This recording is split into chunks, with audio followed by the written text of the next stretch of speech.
হয়ে যায়, হুজুর তার বেশি চাপ দিবে না, সমস্যা নেই, আশা লাগবে না ইনশাআল্লাহ। পরবর্তীতে দেখা গেল যে আল্লাহ তাআলা হয়তো হজরতকে দিলের মধ্যে কিছু ঢেলে দিয়েছেন, এমনভাবে তাওয়াজ্জুহ দিয়েছেন, চুম্বকের মতো টেনে সেই জকিগঞ্জ থেকে এনে যত সময় এনে হাজির করেছে। আলহামদুলিল্লাহ, বুজুর্গদের নজরের মধ্যে আল্লাহ তাআলা আলাদা বরকত দেন। একটাই কথা ছিল, কিভাবে যেন একটাই চলে আসলাম। তো আল্লাহ তাআলা আমাদের মাথার উপর হজরতের ছায়াকে দীর্ঘায়িত করুন, এই মাদ্রাসাকে কিয়ামত পর্যন্ত কায়েম এবং দায়েম রাখুন। আজকের দিনটা বিশেষ দিন, 25শে ডিসেম্বর, যে দিনটাকে খ্রিস্টানরা বলে বড়দিন। বড়দিন মানে দিনটা সাইজে বড়, বিষয়টা এমন না, বরঞ্চ ওদের বিশ্বাস হলো, ওদের আকীদা হলো, এই দিন আল্লাহ তাআলা একটা পুত্র সন্তান জন্ম দিয়েছেন। আজও পর্যন্ত ইতিহাসবিদরা সুনিশ্চিতভাবে দাবি করতে পারে নাই যে ঈসা আলাইহিস সালামের জন্ম ঠিক কোন তারিখে হয়েছে। কিন্তু ইতিহাসবিদরা দাবি করতে পারুক বা না পারুক, খ্রিস্টানরা ঠিকই প্রচার করে দিয়েছে যে আল্লাহ তাআলা এই দিনে একটা বেটা জন্ম দিয়েছে, একটা পুত্র জন্ম দিয়েছে, যার নাম ওদের ভাষায় ওরা বলে যীশু খ্রিস্ট অথবা ঈসা আলাইহিস সালাম আলা নবীনা আলাইহিস সালাম। সবচাইতে বড় কষ্টের বিষয় যে যেই দিনটাকে ওরা বানিয়েছে এমন ভয়ঙ্কর একটা দিন, যে এই দিন নাকি আল্লাহ বাচ্চা জন্ম দিয়েছে, অথচ কোরআন বলছে এই কথা এত বড় জঘন্য কথা। তাকাদুস সামাওয়াতু ইয়াতাফাত্তারনা মিনহু ওয়া তানশাক্কুল আরদু ওয়া তাখিরুল জিবালু হাদ্দা আন দাউ লিররহমানি ওয়ালাদা। ওরা যে বলছে যে আল্লাহ তাআলা পুত্র সন্তান গ্রহণ করেছে, সন্তান গ্রহণ করেছে, এই কথা এতটাই নিকৃষ্ট কথা, এই কথার জন্য আসমান ফেটে যাওয়ার, আসমান চৌচির হয়ে যাওয়ার উপক্রম হয়েছে, জমিন বিদীর্ণ হওয়ার উপক্রম হয়েছে, পাহাড় পর্যন্ত ভেঙে যাওয়ার উপক্রম হয়েছে। কেন? কারণ আল্লাহর শানে এত বড় বেয়াদবিমূলক কথা তারা বলেছে। কিন্তু দুঃখের বিষয়, এখন আর খ্রিস্টানরা কি পালন করবে, এর চাইতে মুসলমানরাই দিনটা বেশি পালন করে দেয়। ওই দুর্গা পূজার সময় যেমন ওই যেই দিন নিয়ে মূর্তিগুলো ডুবায়, আমি বিগত 3 বছর ধরে নিয়মিত দেখে আসছি যে দেখা যাচ্ছে যে কোনো না কোনো জায়গায় ওই দিন মাহফিল তো থাকেই, আর মাহফিলে যাওয়ার কারণে রাস্তা দিয়ে তো চলা লাগেই। এই বছরও দেখেছি শ্রীমঙ্গলে, গত বছর মৌলভীবাজারে, এর আগেও সিলেটে। দেখা গেল যে যেই সময় ওরা মূর্তিগুলো ট্রাকে করে, পিক আপে করে নিয়ে যায়, আর ওদের তো ওই চেতনা জাগ্রত হয় না গান বাজনা না করলে। একদিকে মূর্তিও থাকে আর পাশে বক্স প্রচন্ড বিট দিয়ে গান বাজাতে থাকে রাস্তার দুই পাশে। সবচাইতে বেশি আমার অবাক লেগেছে এই বছর, আমি গ্লাস নামি একজনকে জিজ্ঞাসাই করলাম, এই এলাকায় এত হিন্দু আসলো কিভাবে, এখানে কি আসলেই হিন্দু সংখ্যা এত বেশি? আমাকে বললো, হুজুর এখানে যেই পরিমাণ মানুষ দেখতে পাচ্ছেন, এদের অর্ধেকও হিন্দু না। এই হিন্দু আছে যেই পরিমাণ, তার চাইতে বেশি আছে আপনাদের স্বজাতির ছেলেরা। তাহলে এই যে দেখা যাচ্ছে মূর্তি নিয়ে যাচ্ছে, দুই পাশে বিটের তালে তালে নাচছে, নৃত্য করছে, যারা নাচে না ওরাও দাঁড়ায় দাঁড়ায় তামাশা দেখছে। অথচ আমিরুল মুমিনিন ওমর রাদিয়াল্লাহু আনহু তার সময় ফরমান জারি করে দিয়েছিলেন, তোমরা বিধর্মীদের উপাসনা চলাকালে ওদের উপাসনালয়ের ধারে কাছেও যাবা না। কেন? কারণ ওদের উপর আল্লাহর গজব নাজিল হতে থাকে, তোমরা যদি যাও তোমরাও সেই গজব থেকে বাঁচতে পারবা না। হ্যাঁ, গজব বলতে আবার লোকে বোঝে আসমান থেকে ঠাডা পড়েছে, এটা গজব, মাটি ফাঁক হয়ে ঢুকে গেছে, এটা গজব। অথচ এই যে দিনকে দিন, আরে দিনের পর দিন না, সপ্তাহের পর সপ্তাহ না, মাসের পর মাস চলে যায়, একটা দিনও যে ফজরের নামাজ পড়ার তৌফিক হয় না, এটাকে গজব মনে হয় না? রমাদানুল মুবারক আসে আর চলে যায়, মাসের অধিকাংশ দিন যে রোজা রাখার তৌফিক হয় না, এটাকে গজব মনে হয় না? এই যে নিজের নজরটাকে, নিজের চোখটাকে জিনা থেকে হেফাজত করতে পারেন না, প্রতিদিন কি পরিমাণ এক চোখ দিয়ে শুধু চোখের জিনা করে যান, এটাকে আল্লাহর গজব মনে হয় না? আরে পুরো বছরে একটা দিন শেষ রাতে আল্লাহর সামনে দাঁড়াতে পারেন না জায়নামাজে, আল্লাহর কাছে হাত তুললে চোখ দিয়ে কোনো পানি আসে না, অন্তরটা নরম হয় না, এটাকে গজব মনে হয় না? আরে এই যে ইবাদত করেন, ইবাদতে কোনো মজা নাই, কোনো স্বাদ নাই, কোনো তৃপ্তি নাই, এটাকে গজব মনে হয় না? এইটা যদি গজব না হয় তাহলে কোনোটাই গজব না। আসমান থেকে আগুন পড়লে কি হবে? আগুনে পড়লে কি লস? আগুনে যদি এভাবে কেউ পড়ে ভেতরে ইমান থাকে, আল্লাহর শহীদের সওয়াব দিয়ে দিবে। কেউ যদি পানিতে ডুবে মরে, কি সমস্যা? যদি ইমান নিয়ে মরে, আল্লাহ তাআলার শহীদের সওয়াব দিয়ে দিবে। কিন্তু যদি বেঁচে থেকেও জান তো জিন্দা আছে কিন্তু ঈমান মুর্দা হয়ে গেছে। ওই বেঁচে থাকা প্রতিটা দিন তার কবরের আযাব আর জাহান্নামের শাস্তিকে বৃদ্ধি করবে। হায়াত লম্বা পাওয়া ভালো, আবার হায়াত লম্বা পাওয়া খারাপ। কিভাবে? যেই ব্যক্তি হায়াত লম্বা পেয়েছে, নবী বলেন মান তালা উমরুহু হাসুনা আমালুহু, জীবনও পেয়েছে লম্বা, আমলও হয়েছে বড় সুন্দর, তাহলে ওই ব্যক্তি বড় শ্রেষ্ঠ হয়েছে। কথা উল্টান, হায়াত পেয়েছে বড় লম্বা, আমল হয়েছে বড় গান্ধা, বড় পচা। কি হলো?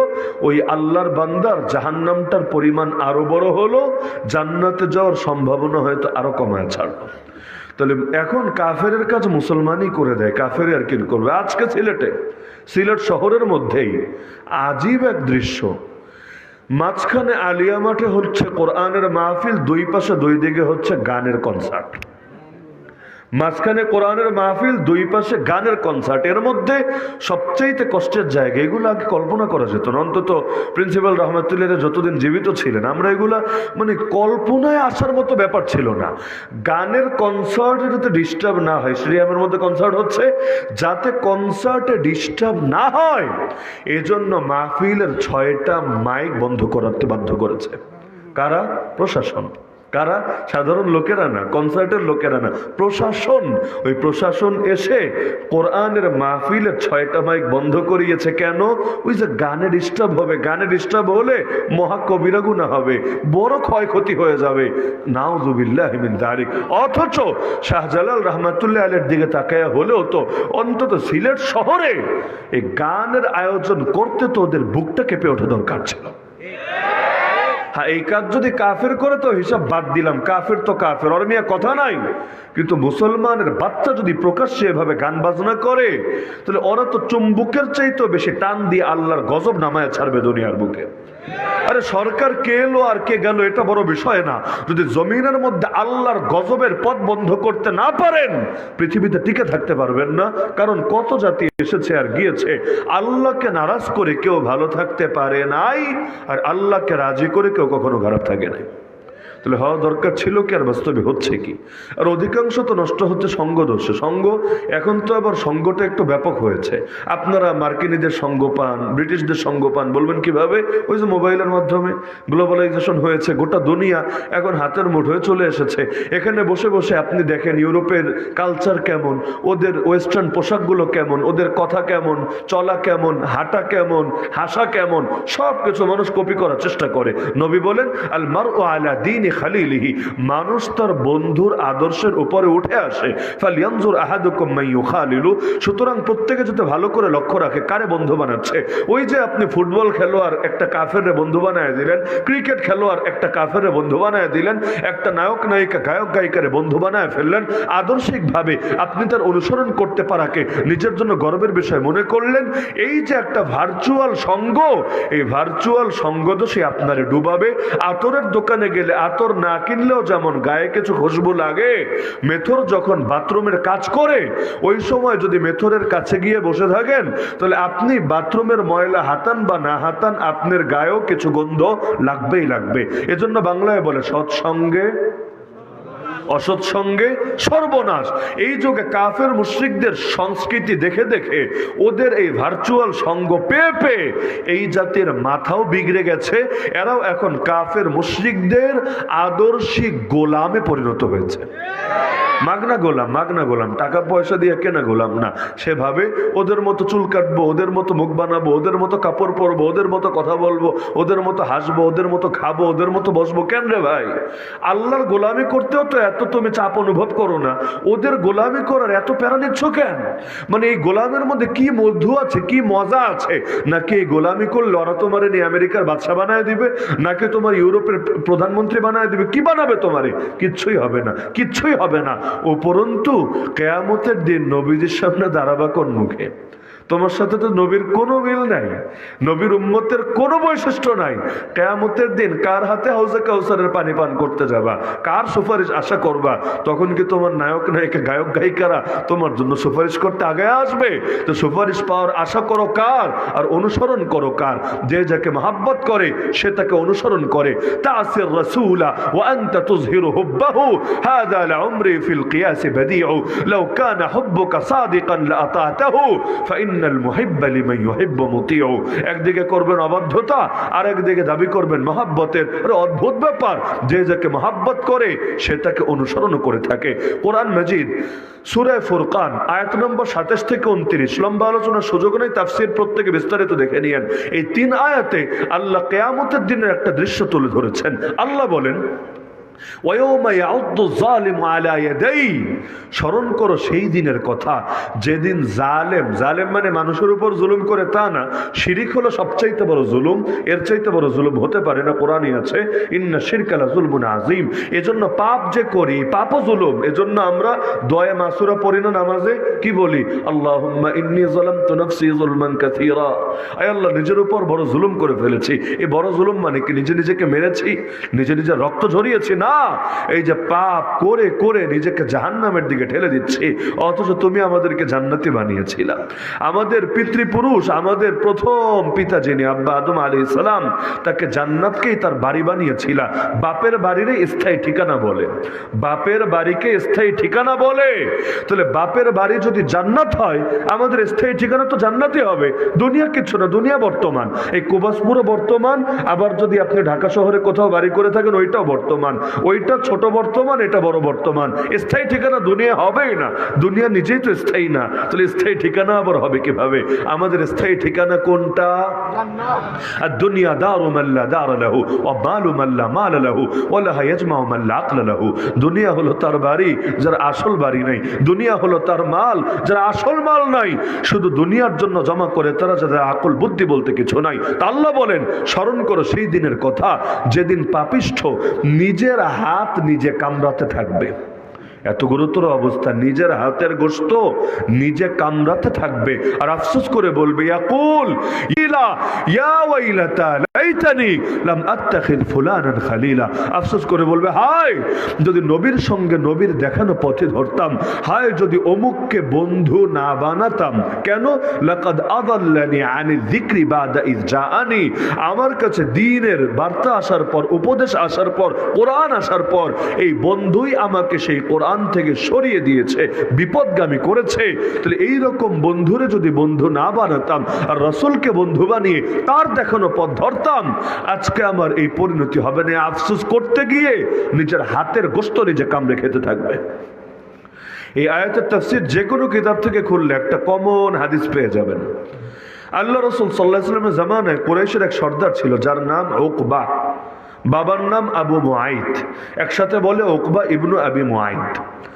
সে যদিও কাফের ছিল, কিন্তু আল্লাহ রসুল সাল্লাল্লাহু আলাইহি ওয়াসাল্লামের ব্যক্তিত্বের প্রতি মুগ্ধ ছিল।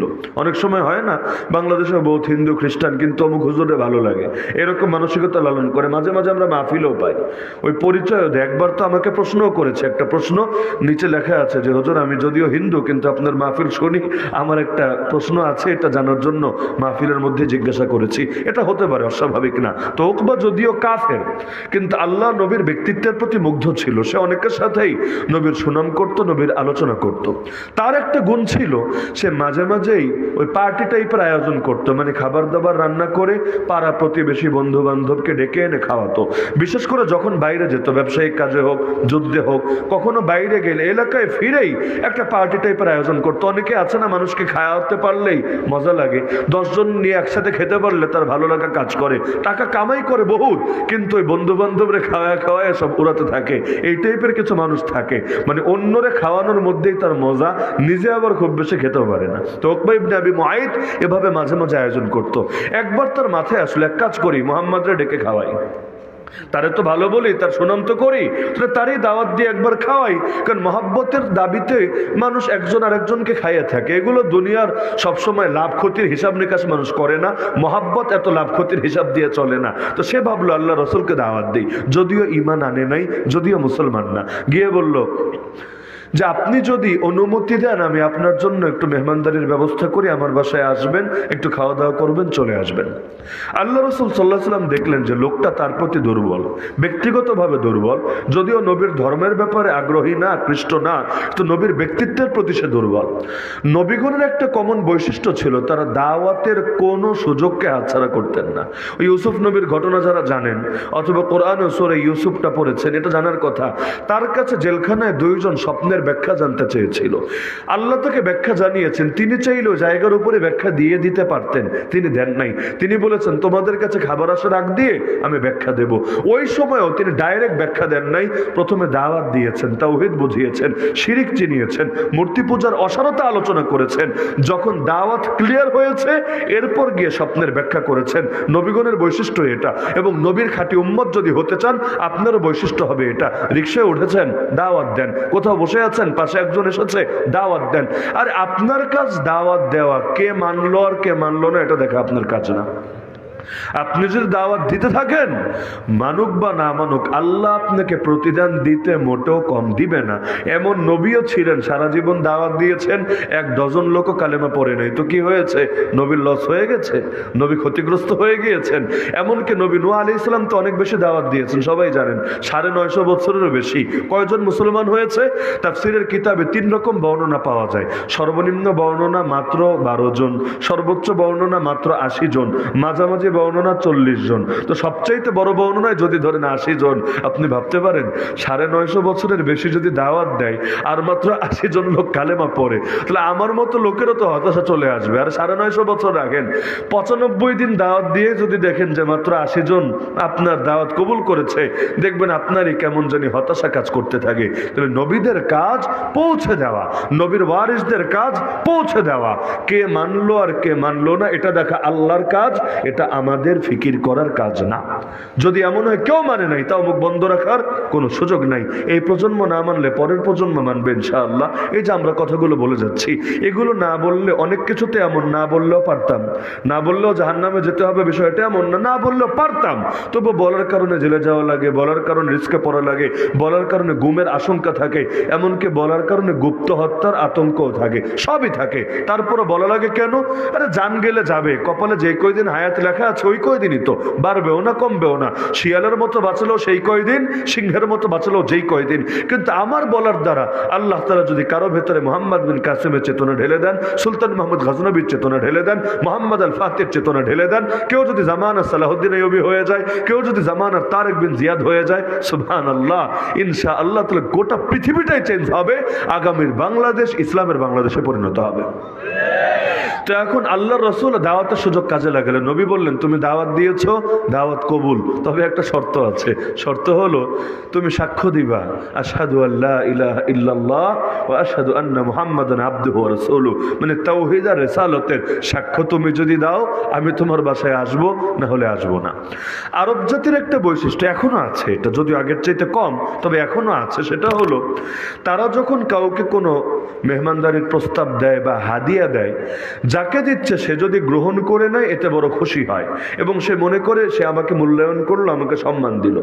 আর যদি এমন হয় দাওয়াত দিল বা হাদিয়া দিল কিন্তু গ্রহণ করলো না, সে এটা থেকে মুখ ফিরায় নিল, তাহলে চরম অপমান বোধ করে। সে ভাবে লোকটা আমারে তাচ্ছিল্য করলো, হ্যাও করলো, আমাকে ইনসাল্ট করলো, মানে এটা তার প্রেস্টিজ ইস্যু হয়ে যায়। আমরাও দেখেছি ওই যে সৌদি থেকে বিভিন্ন জামাত যখন দেশে আসতো, কথায় কথায় হাদিয়া দিতেই থাকে। মানে আমরা যেহেতু একটা আরবি টারবি কথাবার্তা বলতাম আমাদের সাথে, ওই সারাদিন হাদিয়া দেওয়ার উপরে থাকে। পকেটে হাত দিবে, যা বের হবে, রিয়াল বের হলে রিয়াল, চকলেট বের হলে চকলেট, আর যদি কলম বের হয় কলম, দেওয়ার উপরেই থাকবে। এখন প্রথম দিকে একটু সংকোচ বোধ থাকতো, যেহেতু আমরা বাঙালি জাতি, আমাদের দেওয়াতেও একটু সংকোচ থাকে, নেওয়াতেও সংকোচ থাকে। ধরেন আপনি আমার বাসায় এসেছেন দুপুরবেলা, আমি বলবো ভাই খেয়ে যাবেন, কিন্তু মনের মধ্যে হলো বেটা তোর জন্য রান্না করি নাই, যা গা তাড়াতাড়ি যা, বাসায় গিয়ে খায় নিস, এখন তুই খেতে বসলে আমাদের ঝামেলা। কিন্তু তারপরও বলি, কেন বলা লাগে, না বললে কেমন দেখা যায়। আবার যারে বলে তার ভেতরে থাকে একবার বললে কি আর দাওয়াত কবুল করা যায়? লোকে পেটুক বলবে, খাদক বলবে, মনে থাকে যে একবার না করছি কিন্তু আরেকবার খালি বলে দেখ না, দাওয়াত কবুল করব। প্রথম বলে থাক, কি দরকার ছিল, কিন্তু মনের মধ্যে আছে আরেকবার বইলে দেখো না, তোমার দাওয়াত কিন্তু ঠিকই কবুল করব। আর ওই পাশ থেকে তো চান যে দ্বিতীয়বার আর বলে না, বেচারার মনে কষ্ট নিয়ে এবার বাড়ি ফিরে যায়, মনের মধ্যে আর সুখ পায় না। যে বলে তারও এখলাস নাই, যারে বলে তারও এখলাস নাই। আর কলকাতা দাদাবাবুরা তো আরো এক ধাপ অ্যাডভান্স, দাদা খেয়ে এসেছেন না গিয়ে খাবেন, ব্যাস আর ঝামেলার কিছু নাই, খেয়ে এসেছেন না গিয়ে খাবেন। তো যেইটাই করেন না কেন, আমার তো আর প্যারার কিছু নাই। আবার যদি দেখা যায় যে বিস্কুট দিয়েছে, 2-3টা বিস্কুট আছে, 1 কাপ চা আছে, পুরোটা খেয়ে যাবেন, কিন্তু মানে বিশাল ব্যাপার স্যাপার, কারণ পুরোটা না খাইলে তার তো বিশাল লস হয়ে যাবে, আর পুরোটা খেলে আপনার বিশাল লাভ হবে। তো এই টাইপের ব্যাপার স্যাপার আমাদের অনেকের ভেতরে থাকে। সবার না, অনেকের ভেতরে থাকে। কিন্তু আরব জাতি ওই কাফের হলেও ওদের ভেতরে একটা ব্যাপার থাকতো যে আমার দাওয়াত যদি কবুল না করে এতে আমার মানহানি হবে, আমার সম্মানহানি হবে। তো দাওয়াত তো দিয়ে ফেলেছে, এখন নবী বলছে কবুল, তবে শর্ত আছে। শর্ত হলো তাওহীদ আর রিসালাতে সাক্ষ্য দিতে হবে। সে নবীরে খুশি করার জন্য বলল, ঠিক আছে, আশহাদু আল্লা ইলাহা ইল্লাল্লাহ ওয়া আশহাদু আন্না মুহাম্মাদান আবদুহু ওয়া রাসূলুহু। আল্লাহ রাসূল খুশি হলেন, যাক নবীর অনুসারী একজন বাড়লো, একজন লোক জাহান্নাম থেকে তো বাঁচতে পারলো। আল্লাহ রাসূল খুশি হলেন, বাসায় গেলেন, খাওয়া দাওয়া করলেন, চলেও আসলেন। কিন্তু এই খবর তো গোপন থাকলো না, এক কান দুই কান হয়ে ধীরে ধীরে ওই জামানার সিস্টেমে ভাইরাল হলো। মানে ভাইরাল হওয়ার পদ্ধতি এক এক জামানে এক এক রকম হয়। আপনাদের যেমন নিউজ ফিড হলো ফেসবুকে, আমাদের মুরব্বীদের কিন্তু নিউজ ফিড আছে চায়ের দোকানে। আপনারা যেমন ফেসবুকে কে বিদেশে কেমন আছে, সরকার কেমন আছে, নায়ক নায়িকারা কেমন আছে, গায়ক গায়িকারা কেমন আছে, দোস্ত কেমন আছে, সব কিছুর আপডেট জানেন, চায়ের দোকানেও কিন্তু নিউজ ফিড চলে। এলাকার কার বাচ্চা হয়েছে, কার নাতি কেমন আছে, কার পুতির কি অবস্থা, কার বাথরুম ক্লিয়ার হচ্ছে, কার পেটে ব্যথা অনেকদিন ধরে, মানে এমন এমন জিনিস নিয়ে আলোচনা চলে অদ্ভুত। যারা নিয়মিত সময় দেয় মোটামুটি তারা নিউজ ফিডের মতো একটা কিন্তু ফিলিংস পায়, একটা ফিল পায়, আলাদা ধরনের তৃপ্তি আছে। এজন্য যে যেটা অভ্যস্ত ছাড়তে পারে না। পোলাপান্ডে যতই বয়ান দেন ফেসবুকের নেশা ছাড়তে পারে না, আর ওনাদেরকে যতই বয়ান দেন চায়ের দোকানের গীবত শেখায়ত চগলখড়ি এগুলো থেকে বের হতে পারে না। এক চায়ের দোকানের আড্ডাই যে কত মানুষকে জাহান্নামে পরিণত করবে এক আল্লাহ ছাড়া কেউ জানে না। মহিলাদের বৈকালিক আড্ডা 10 জন 20 জন যখন একত্রিত হয়, ও ভাবি বলে যা কিছু বলে, আর চায়ের দোকানের মধ্যে আমাদের দেশে যা কিছু চলে, এই দুইটা জিনিস যে কত মানুষকে জাহান্নামীতে পরিণত করবে। কারণ সহিহ বুখারীতে হাদিস আছে, আল্লাহ রাসূল বলেন ওয়াহাল ইয়াকুব্বুন নাস ফিন নারি আলা উজুহিহিম আও ক্বালা আলা মানাখিরিহিম ইল্লা হাসাইদু আলসিনাতিহিম। কিয়ামতের দিন মানুষকে উল্টামুখী করে, উল্টামুখী বুঝেন, মাথা নিচে পা উপরে, এভাবে উল্টামুখী করে অধমুখী করে জাহান্নামে নিক্ষেপ করবে। তাদের মুখের অযাচিত কথাবার্তা, যেই কথার কোনো দরকার ছিল না তাও বলেছে, কিন্তু বলে বিভিন্ন গুনাহ কামিয়েছে, গীবত শেখায়ত চগলখড়ি করেছে, যার কারণে কিয়ামতের দিন জাহান্নামে যেতে হবে। এজন্য নবী বলেছেন যদি জান্নাত চাও আমি তোমাদের জান্নাতের জামিনদার হব, তবে তোমাদেরকেও দুইটা জিনিস হেফাজতের গ্যারান্টি দিতে হবে। কোন দুইটা জিনিস? একটা হলো জিহ্বা আর একটা হলো লজ্জাস্থান। এই দুই জিনিস হেফাজত করতে পারবা, এই মর্মে যদি গ্যারান্টি দিতে পারো আমি তোমাদের জন্য জান্নাতের গ্যারান্টি দিয়ে দিলাম।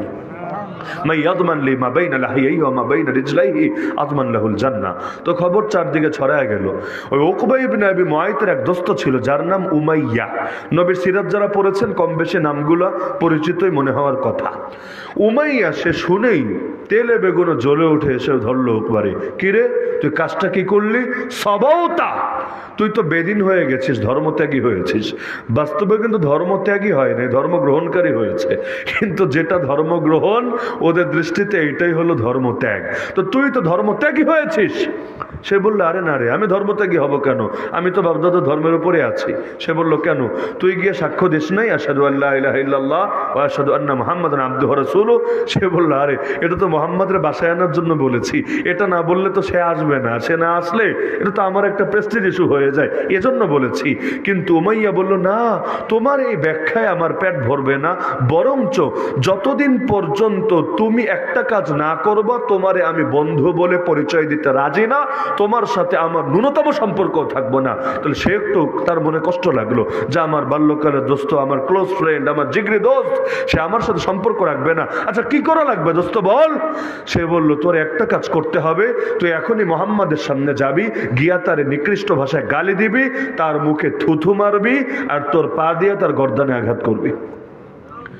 এমন নিকৃষ্ট শর্তগুলো দিল। উকবা সে যদিও কালেমা পড়েছিল, ঈমান গ্রহণ করে নিয়েছিল, এমনকি আল্লাহ রাসূল সাল্লাল্লাহু আলাইহি ওয়াসাল্লামের ব্যক্তিত্বের প্রতি সে কালেমা পড়ার আগ থেকেই মুগ্ধ ছিল, কিন্তু সেরে বন্ধুর বন্ধুত্ব রক্ষায়, ওই যে আগে বলেছি না যে সঙ্গদোষ আর বন্ধুত্ব কিভাবে বরবাদ করে, শুধুমাত্র বন্ধুর সাথে বন্ধুত্ব রক্ষা করার জন্য এই বেয়াদবি করতেও রাজি হলো। সঙ্গে সঙ্গে নবীজির কাছে চলে গেল, গিয়ে আল্লাহ নবীকে নিকৃষ্ট ভাষায় গালিও দিল, নবীর চেহারায় থুথুও ছুড়লো, আল্লাহ নবীকে আঘাত করলো।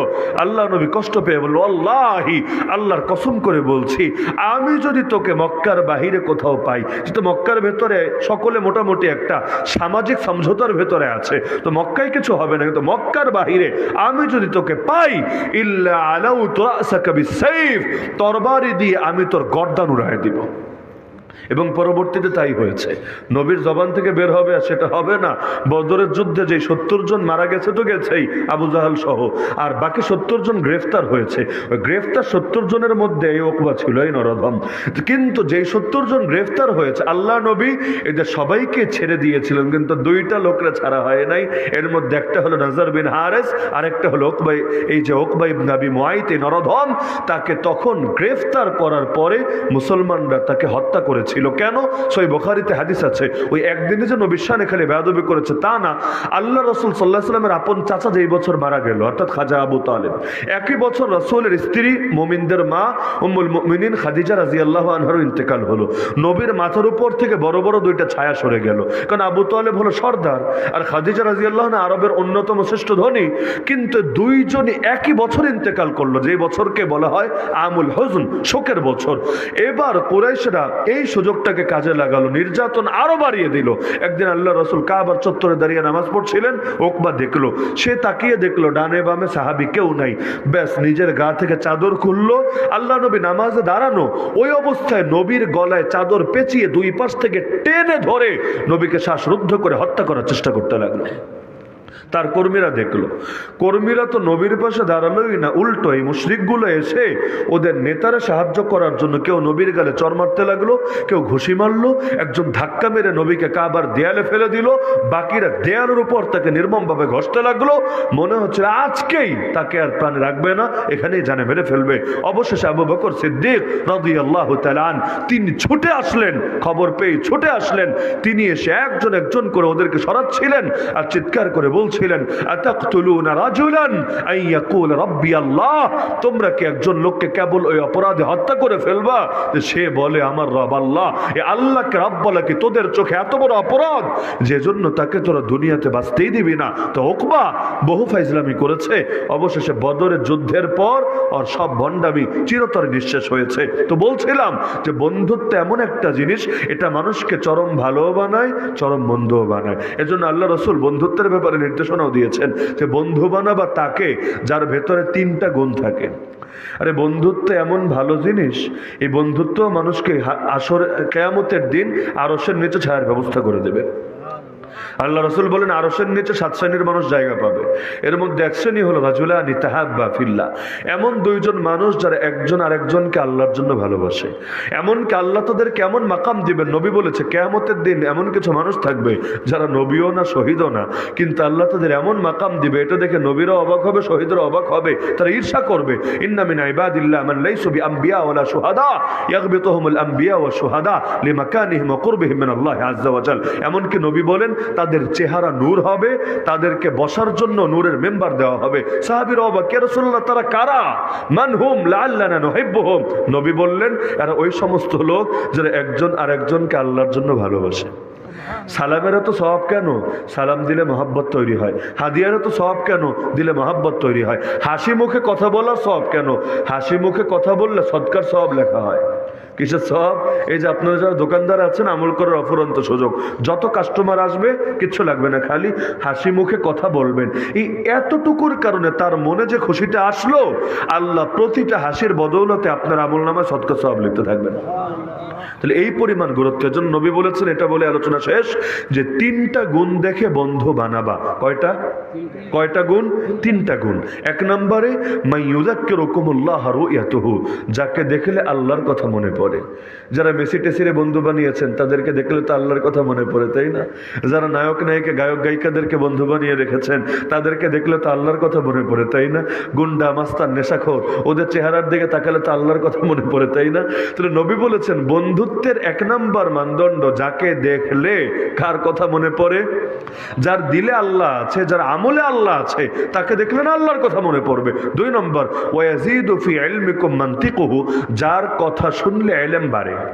এই চায়ের দোকানে সারাদিন আড্ডা দিলে খুব এলেম বাড়ে, তাই না? সারাদিন ফেসবুক নিয়ে পড়ে থাকলে খুব এলেম বাড়ে, তাই না? বন্ধুর সাথে ঘন্টার পর ঘন্টা ফালতু আড্ডা আর গল্প করলে খুব এলেম বাড়ে, তাই না? না, এজন্য এমন লোকের সাথে ওঠা বসা করতে নবী বলেছেন যার কথা শুনলে, কথা হয়তো কম বলে, তো কথা শুনলে লস হয় না, এলেম বাড়তে থাকে, এলেম বাড়তে থাকে। আর 3 নম্বর ওয়ায়ুযাক্কিরুকুম বিল আখিরাতি আমালুহু, যার আমল দেখলে, কাজকর্ম দেখলে আখিরাত স্মরণে আসে। এই 3 গুণ যাদের ভেতরে থাকে নবী তাদেরকে বন্ধু বানাতে বলেছেন।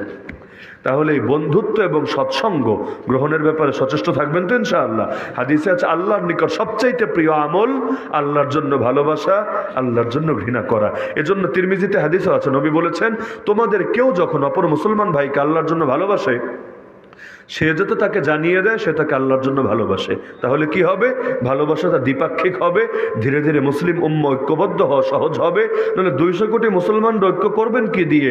দেশীয় চেতনা দিয়ে হবে না, দলীয় চেতনা দিয়ে হবে না, মাসলাকি চেতনা দিয়ে হবে না। কারণ 200 কোটি এক দেশে থাকে না, এক দল করে না, এক মাসলাক লালন করে না। সুতরাং 200 কোটি মুসলিম উম্মাহকে ঐক্যবদ্ধ করতে চাইলে আল্লাহর জন্য ভালোবাসা এর বিকল্প হতেই পারে না। তাহলে এই নিয়ামতটা হাসিলের চেষ্টা করবেন তো ইনশাআল্লাহ। যাকে ভালোবাসবেন একমাত্র কার জন্য? আর যাকে ঘৃণা করবেন তারেও ঘৃণা করবেন একমাত্র কার জন্য? বেলালে হাবশিকে ভালোবাসলেও বলতে পারবেন ভালোবাসি আল্লাহর জন্য, কিন্তু আবু জাহালরে ভালোবাসলে বলতে পারবেন ভালোবাসি আল্লাহর জন্য। তো যেই ভালোবাসা আল্লাহর জন্য না, ওই ভালোবাসা খতম করে দেন, খতম করে দেন। এখন যদি বলে যে হুজুর হারাম রিলেশন খতম করলে যদি মন ভাঙে, মন ভাঙা আর মসজিদ ভাঙা তো সমান। যদি বদদোয়া দেয়, বদদোয়া দিলে কি হবে? না, ওই প্রতিটা বদদোয়া আপনার আখিরাতে জান্নাতের পথকে সহজ করবে। বলবেন বদদোয়া দিয়া সহজ হয়? হ্যাঁ, যেই ত্যাগ হবে আল্লাহর জন্য, আল্লাহ ওই ত্যাগ পোষায় দিবেন সর্বোচ্চ বিনিময় দিয়ে। এজন্য বন্ধুত্ব হবে কার জন্য? মহাব্বত হবে কার জন্য? অনুসরণও হবে আল্লাহ তাআলার মহাব্বতের ভিত্তিতে। আল্লাহ তাআলা আমাদের সবাইকে এই কথাগুলো সঠিকভাবে জানার, বোঝার এবং আমল করার তৌফিক দান করুন। রব্বুল আলামিন এই মাদ্রাসাকে কবুল করুন।